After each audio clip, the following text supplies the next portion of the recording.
Let's kick it off with the German numbers. Our economics editor on the tech side asking the question this morning, will there come a point at which economic self-interest will overcome opposition to fiscal stimulus in Germany? What do you think?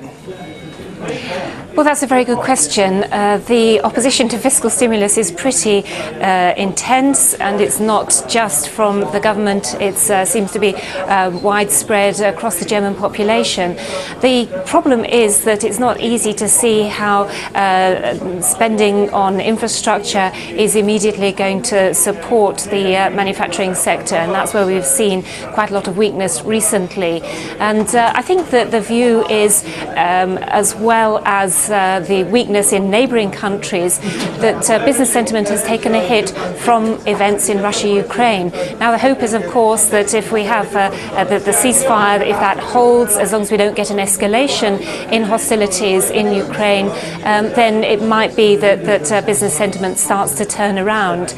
Also, the data, of course, distorted by some of the holidays, but if you take July and August together, it doesn't look very good compared with the second quarter. All right. What about the UK? I mentioned those numbers, industrial and manufacturing output, pretty much in line. Are you glass half full or half empty on this one? Certainly we're seeing some signs of a slowdown on the production side, and that was evident in the purchasing managers' indices as well. I think that we're also seeing a slowdown in housing. Those data were released by the Bank of England at the same time as the industrial production data, showing quite a drop in mortgage demand and mortgage supply, in fact, in the third quarter.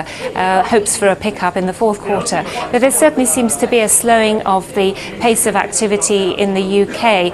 Now bear in mind, of course, that we were growing at 0.8, 0.9% Q on Q, but I think this is a moderation rather than anything to be particularly concerned about. And how do you think the bank's going to read it? Of course, we've got the Bank of England this week.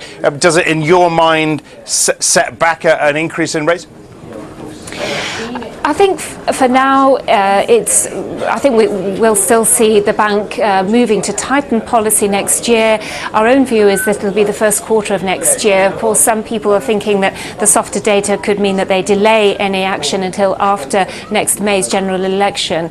But unemployment, of course, continues to fall. It seems as if slack is certainly falling in the UK, and it's just a matter of time before policymakers need to take action.